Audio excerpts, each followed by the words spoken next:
Hi, welcome back to Authentically ADHD with me, Carmen. I am an early childhood special education teacher. I am an ADHDer, and I would say ADHD expert, and I am also a certified life coach.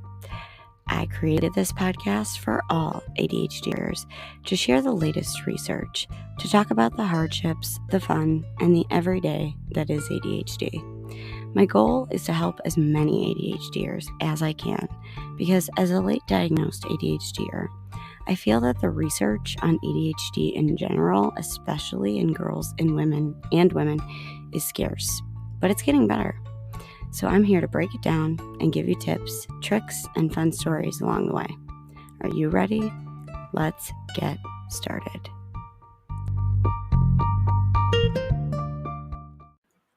Hello, my friend, and welcome back to the show. How are you doing? I am doing really good, and I actually wanted to share a big win that I had this week.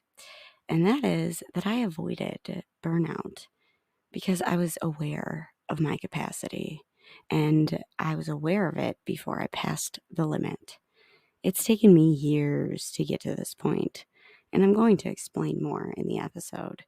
But long story short, I noticed some symptoms, and instead of powering through like I normally would, which would lead to burnout, I stayed within my capacity and I decided to rest. And then I was able to continue my week successfully because I stayed within my capacity limits. So that's today's topic is capacity. Words are hard sometimes. I'm also going to talk about the complexities of the current quote unquote ADHD is a superpower stance as well. But let's start with what is capacity? So, in my own definition, capacity is the amount of mental, physical, and emotional that we have inside of us to give to others and ourselves. It's literally like our own little bubble because it can be popped and it can be inflated. There are different things in life that can happen that deplete it or pop it or make a little hole, make it, lose air faster. And then there are ways that we can inflate it. And they are our limits. Now, every human has limits. We all have them, but ADHDers tend to have less self-awareness to these limits due to our lower executive functioning skills, which encompasses self-awareness, really. So I have a question for you. Do you know your limits?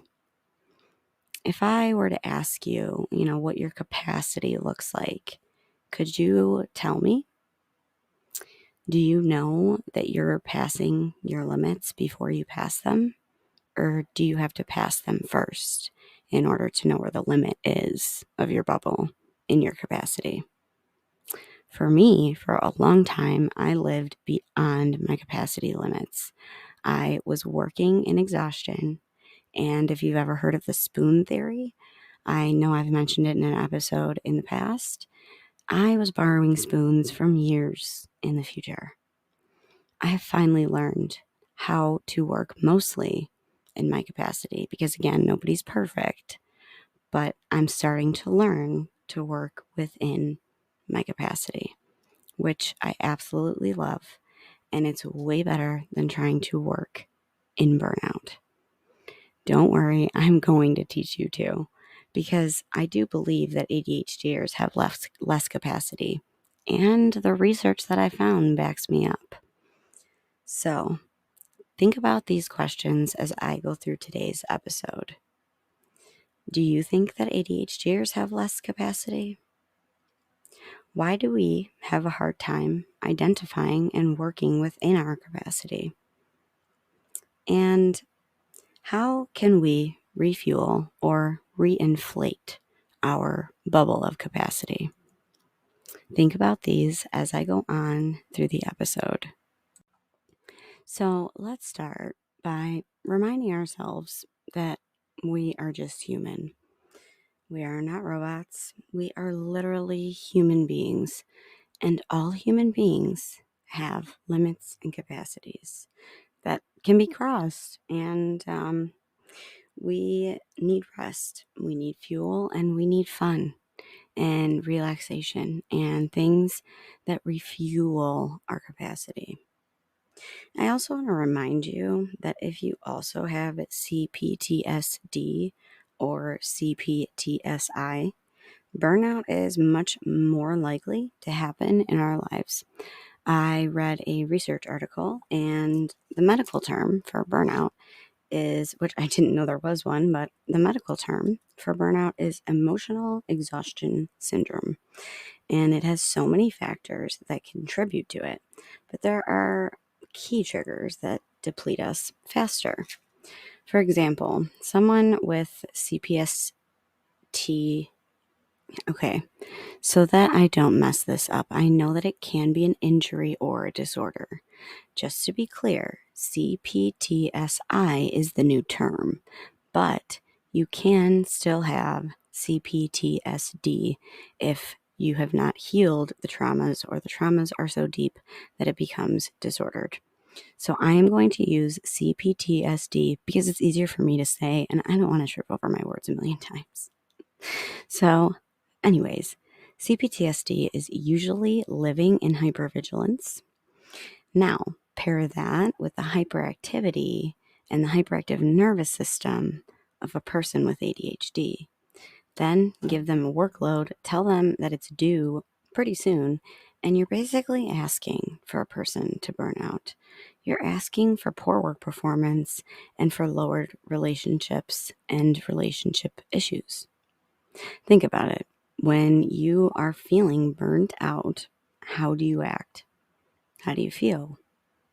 How do you treat those around you? What do you do?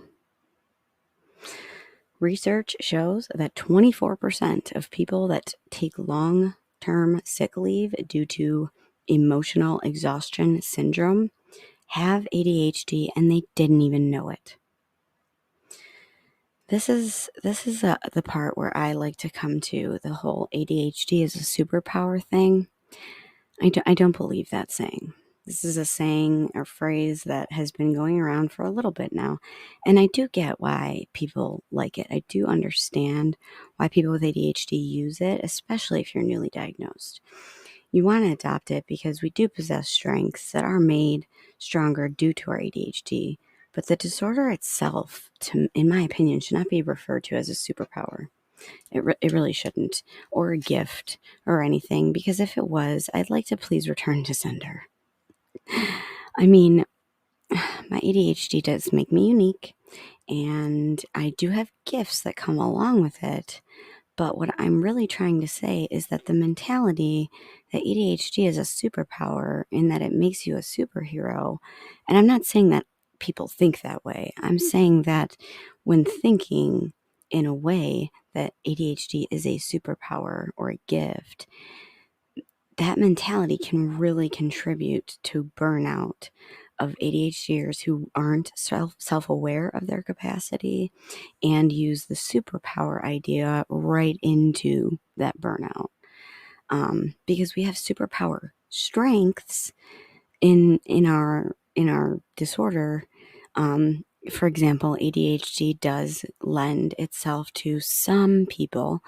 We are able to hyperfocus. Personally, I am able to do this. Some people have really great out-of-the-box thinking techniques. I have good, I'm able to